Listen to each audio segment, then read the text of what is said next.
अगर 16 विधायक अयोग्य भी ठहरा दिए जाते तब भी उद्धव ठाकरे हार जाते और सरकार वहीं की वहीं रहती।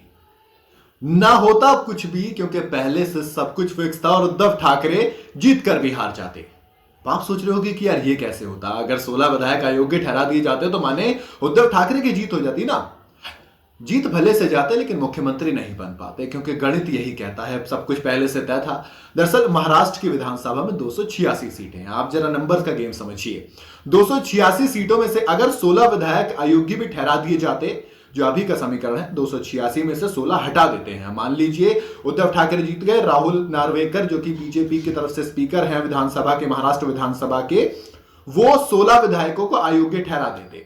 अब जो महाराष्ट्र विधानसभा का समीकरण है वो 286 से घटकर 270 हो जाता और इस 270 के आंकड़े के बाद क्या होता, बहुमत का आंकड़ा हो जाता 136।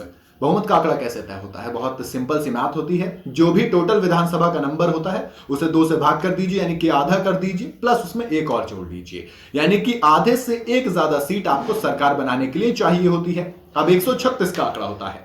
अब अगर आप महाराष्ट्र विधानसभा की मौजूदा स्थिति देखें तो इसमें 104 तो बीजेपी के पास है, प्लस 39 शिंदे गुट के विधायक हैं और 41 का दावा करते हैं अजीत पवार। इसके अलावा और भी विधायक हैं, तो कुल मिलाकर जोड़ घटाकर जो स्थिति बनती है वो 186 की बनती है। 186 की माने 186 विधायक उनके पास अभी मौजूद हैं और इस 186 का मतलब था कि अगर वो हटा दिए जाते तब भी उनके पास 169 विधायक बचते। 16 अगर उसमें से हट जाते तब भी 169 विधायक मोटे मोटे तौर पर उनके पास बच जाते, यानी कि बहुमत के आंकड़े से 33 ज्यादा। माने अगर राहुल नार्वेकर फैसला बीजेपी के पक्ष में या फिर शिंदे गुट के पक्ष में या इस वाले गठबंधन के पक्ष में ना सुनाकर महाविकास आघाड़ी के पक्ष में सुना भी देते तब भी मुख्यमंत्री यहीं से बनता। हालांकि ये तब हम देखने को गणित जरूर मिल जाता कि 104 विधानसभा सीटों वाली बीजेपी की तरफ से कोई मुख्यमंत्री निकल कर आता या फिर अजीत पवार की तरफ से, यानी कि अजीत पवार को मुख्यमंत्री महाराष्ट्र का बना दिया जा सकता था, ये जरूर हो सकता था। और दूसरी तरफ उद्धव ठाकरे के लिए मोरल विक्ट्री आप कह सकते थे कि भाई 2024 के लोकसभा इलेक्शन से पहले शिवसेना असली उनको मिल गई, लेकिन फिलहाल तो राहुल नार्वेकर के मुताबिक शिंदे गुट वाली शिवसेना ही असली शिवसेना है। अब आगे क्या होगा ये भी जान लेते हैं। आगे होगा ये कि उद्धव ठाकरे ने ये कहा कि भाई ये जो फैसला है सुप्रीम कोर्ट के फैसले के खिलाफ है। दरअसल सुप्रीम कोर्ट ने कहा था कि हम देखो ये नहीं कह सकते कि हम सरकार वापस बना सकते हैं क्योंकि आपने इस्तीफा दिया था, उद्धव ठाकरे ने इस्तीफा सौंपा था। अगर सरकार गिराई जाती हाँ तब जरूर कुछ हम देख सकते थे, लेकिन अब हम कुछ नहीं कर सकते। और विधानसभा का अध्यक्ष विधानसभा स्पीकर होता है, तो विधानसभा स्पीकर के ऊपर हम फैसला छोड़ते हैं। विधानसभा स्पीकर ने फैसला दिया। उद्धव गुट ने कहा कि भाई ये तो सही नहीं है। प्रियंका चतुर्वेदी ने कहा कि एक दौर था जब मंजूर खुदा होता था, अब वही होता है जो मंजूर अमित शाह और मोदी होता है। ऐसे में अब देखो तंज कसने वाली बात होती है। इधर शिंदे गुट वाले जो हैं वो खूब मिठाइयां बांट रहे हैं, जश्न मना रहे हैं। दूसरी तरफ जो उद्धव गुट है और जिसे आप कहेंगे कि महाविकास आघाड़ी वाला गुट है, वो ये कह रहा है कि ये गलत हुआ है, हम इसका विरोध करेंगे।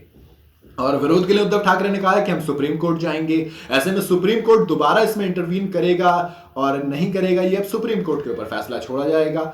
अब ये कह रहे हैं कि भैया हमको तो न्याय की उम्मीद सुप्रीम कोर्ट से है, पर देखो बात वही है ना कि मुख्यमंत्री तो आपको पद नहीं मिलता, आपकी सरकार तो नहीं बनती, क्योंकि आपके पास भले से अयोग्य ठहराए जाने के बाद भी जो विधानसभा का समीकरण है यानी कि उनकी विधायिका चली जाती, वो तो अयोग्य हो जाते, वो विधानसभा में नहीं बैठते, तो फिर 286 से 270 का आंकड़ा आता, उसमें भी आप हार तो रहे थे, माने आप जीत कर भी हार जाते। बस हाँ ये वही वाली चीज है ना कि दिल को तसल्ली देने के लिए ख्याल अच्छा है। गालिब का जो शेर है वही याद आता है यहाँ पर। उसी के साथ मैं अलविदा कहता हूं। बाकी आपको क्या लगता है, क्या ये जो फैसला आया राहुल नार्वेकर का 1200 पन्नों का फैसला जिसे 1 घंटे से ज्यादा तक पढ़ा गया, वो पूरा फैसला नहीं पढ़ा, महज कुछ अंश पढ़े गए, अगर पूरा पढ़ा जाता तो पता नहीं कितना और वक्त चला जाता, घंटे भर से ज्यादा का वक्त उन्होंने लिया था। ऐसे में वो फैसला कितना सही, कितना तराजू में तोलने लायक है, मुझे कमेंट में जरूर बताइएगा। वीडियो अगर आपको पसंद आई हो तो इसे लाइक और शेयर जरूर करें, चाहते हो तो चैनल को सब्सक्राइब करते हो जाए।